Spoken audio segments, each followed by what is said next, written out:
right, everyone. This is going to be my first snow run. Wish me luck. All right, here we go. Middle of nowhere. That's how much of the road I got left. I can't tell if you can see in the video, but it is snowing again. And these people on the road, they do not care that someone's out here. So those of you who are out on the road running, be safe while you do it, but stay accountable. Let's get it done. All right, guys. So I was just contemplating in my cool down that I have never been a runner. I've never ran this much consistently by choice. When I was in the Marines, we were forced to run, and we ran whenever we were told to run. And when I wasn't told to run, I didn't run. So I was never a runner. Because of the book we're reading and taking some time to focus on developing the identity of a healthy person who runs, maybe even developing the identity of a runner, because I want the benefits that running provides, and I want that habit, has made it so much easier. But also taking it slow and taking small steps. I didn't start by saying, hey, I'm going to go run 5 miles every day. Now I've got a friend who gets up and does a 20-mile run for fun, does 40-mile runs on the weekends for fun. I'm not at that point. So for me, it was walking a mile for a while every day at lunch with my family. And then eventually it got to the point where me and my son, we would kind of do interval runs on that mile. And then now it's gotten to the point where I'm doing a minimum of a 1 mile run, either that mile or a mile on a treadmill. And I think I'm bumping it up to a 2 mile run every day, at least every day that I'm on the road. I might still only do 1 mile on the treadmill on my lift days, but my point is that I developed the habit, and then I expanded on the habit, and I'm not even that far. I'm running an average of 5 to 10 miles a week, and for a runner, that's nothing. That's one run. And so I'm not focused on speed right now. I'm just focused on developing the habit of getting out every morning and doing at least a mile. Yes, this has been an exciting journey. We're only a couple weeks in from these habits, and I've already lost about 15 pounds. So I'm pretty stoked about that. And I can tell that it was not muscle weight that was lost. I've been losing body fat using the body fat scale. So yeah, I highly encourage you to stay accountable. I highly encourage you to pick up some form of health or fitness habit. It was a long time coming, and I should have done this in my 20s, and then I would be living the blessing of it now in my 30s. So I will talk to you guys soon. All right, good morning. Today I started a new book by Norman Vincent Peale. Well, new book for us. It's a book that's been around for a minute. Enthusiasm Makes a Difference.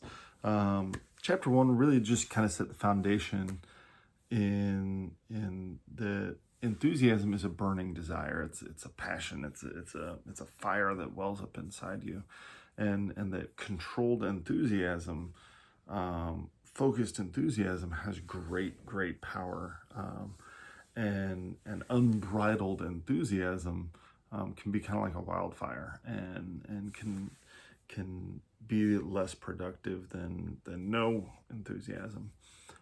However, enthusiasm does make a difference in promotion and results in the zest of life. The thought that enthusiasm is the spice of life, not options, but enthusiasm, was posited, and I'd have to agree with that.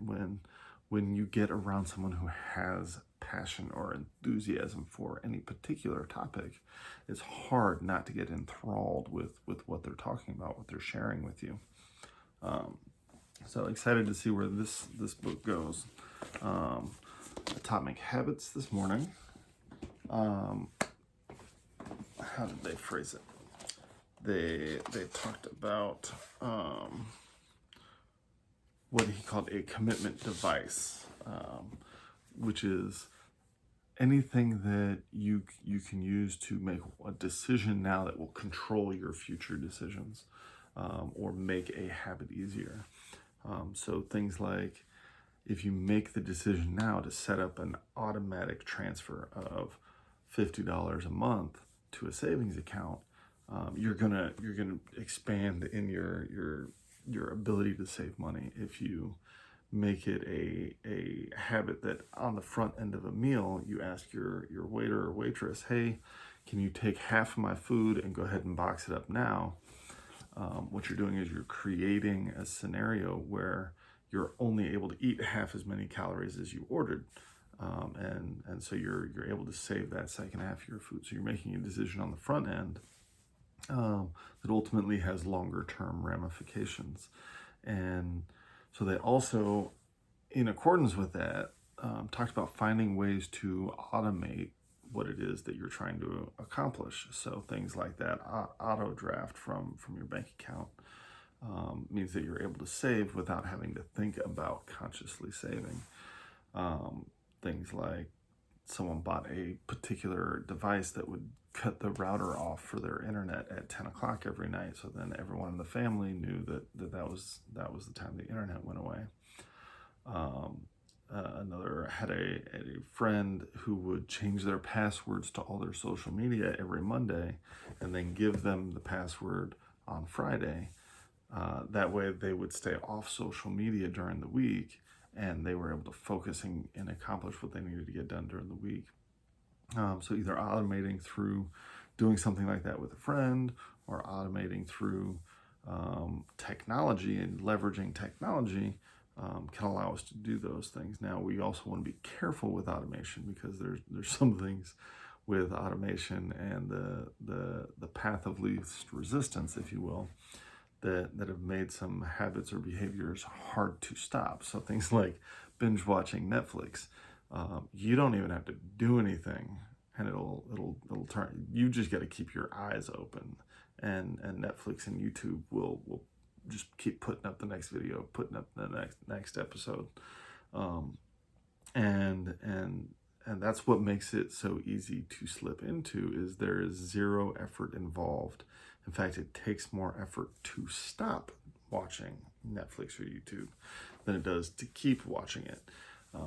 And so setting up devices for yourself, like turning off the autoplay of the next feature, and whatnot, but being mindful of things that are automated can sometimes make our lives harder, because they're automating or reinforcing a habit that is not productive for what we're trying to accomplish.